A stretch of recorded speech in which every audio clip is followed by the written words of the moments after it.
Our playoff march continues as Team Canada of the NHL, aka the Leafs, beat Tampa Bay 7-1.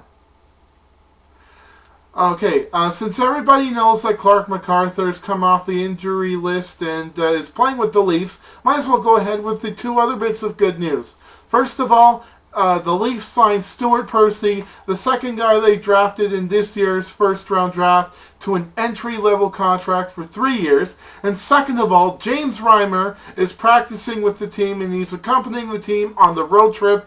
And guess what, ladies and gentlemen? He is expected to play on Sunday against Anaheim.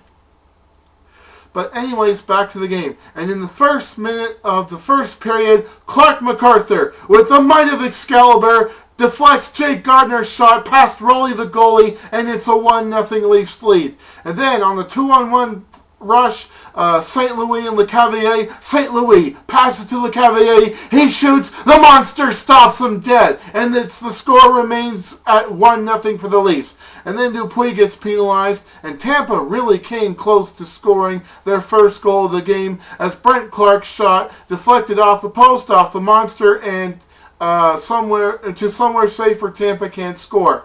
But then Gardner gets penalized, and then LeCavalier scores and ties the game at 1. I really don't know how the monster wasn't able to stop that shot. It was, some people say it was a beautiful shot, but it just went through the monster. But anyway, the scores tie at 1, and this is where the Leafs catch a break. Victor Hedman high sticks MacArthur, and he is bleeding. So guess what? Hedman is once again going back to the penalty box, like some people see him do a lot. And not only that, but he got a 4-minute double minor, and boy did the Leafs benefit from that. As Tim Connolly scores to take the lead, and it's 2-1 for the Leafs. I thought it was Coleman at first, and I saw on the replay that Coleman shot the puck, but Connolly just deflected it with his stick, and, well, anyways, Connolly got the goal, and then Pavel Kubina gets penalized, and the Leafs are on a 5-on-3 for a bit in this double minor, and Tyler Bozak takes a deflection from a Phil Kessel shot that was deflected away from Rolly the goalie, and he outmuscles Nate Thompson for the puck, scores, and then it's 3-1 Leafs lead, and the power play still isn't over. I mean, it was dissected by the first intermission, but when the second period started, the Leafs were on the power play for 45 seconds, and during that 45 seconds, Lupul hit the post, and Phaneuf was stopped by Rolly. Wasn't a great start, but hey, at least the Leafs were leading 3-1, and they started strong in the second period.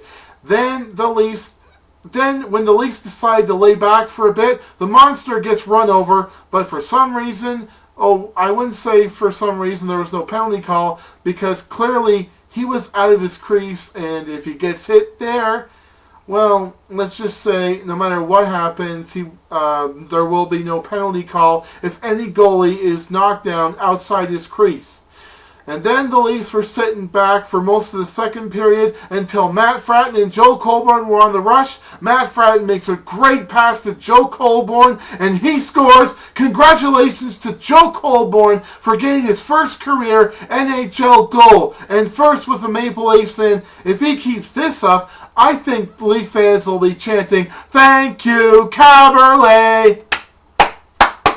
Thank you, Caberlet!" Well, you get the picture. But anyway, the Leafs increased the lead to 4-1, and Tampa Bay was really desperate to try to get something going. Heck, Steve Downey tried to pick a fight with Dion Phaneuf and a couple of other Leaf players, but they just won't bite.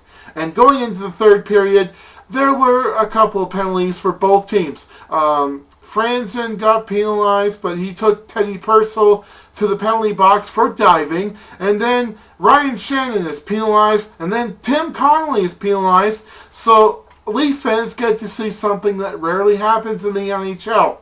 A 3-on-3. And because it's rare, the Leaf fans get to see another thing that rarely happens. Tyler Bozak scores his second of the night, and it's a 5-1 Leafs lead. And I say it's rare because, well, how often do you see a 3-on-3 situation? Nevertheless, somebody scoring in that situation. And then later, when it becomes 4-on-4, Joffrey Lupul, who's really catching up to Kessel in terms of goals and points in the NHL, scores to make it 6-1 Leafs, and out goals Rowley, and in comes Matthew Garon. But that really didn't change anything. All that happened was Gardner got a penalty, Joey Crabbe scores to make it 7-1 for the Leafs, and Stamkos and Gardner nearly get into a fight, but all they did was just attract attention. Nevertheless, the Leafs win. And better yet, when the Leafs score, when the monster starts in net for the Leafs, and the past 2 times he started, the Leafs have scored 14 goals, 7 goals per game. So in the past 3 games, the Leafs have scored 16 goals and given up 5. Wow, what an offensive outburst by the Leafs. And they were saying that Phil Kessel was changing sticks, and he's using a different stick than he used to last year. And that's pretty much one of the reasons why he's so hot in the NHL this year. But, and I also wanted to say happy Thanksgiving to the American Leaf fans, especially you, Leafs fan in Big D. And I'm assuming that you're going to be at the game on Friday night against Dallas. So I hope you have fun. But until after Friday night's game, go Leafs, go! Go Leafs, go!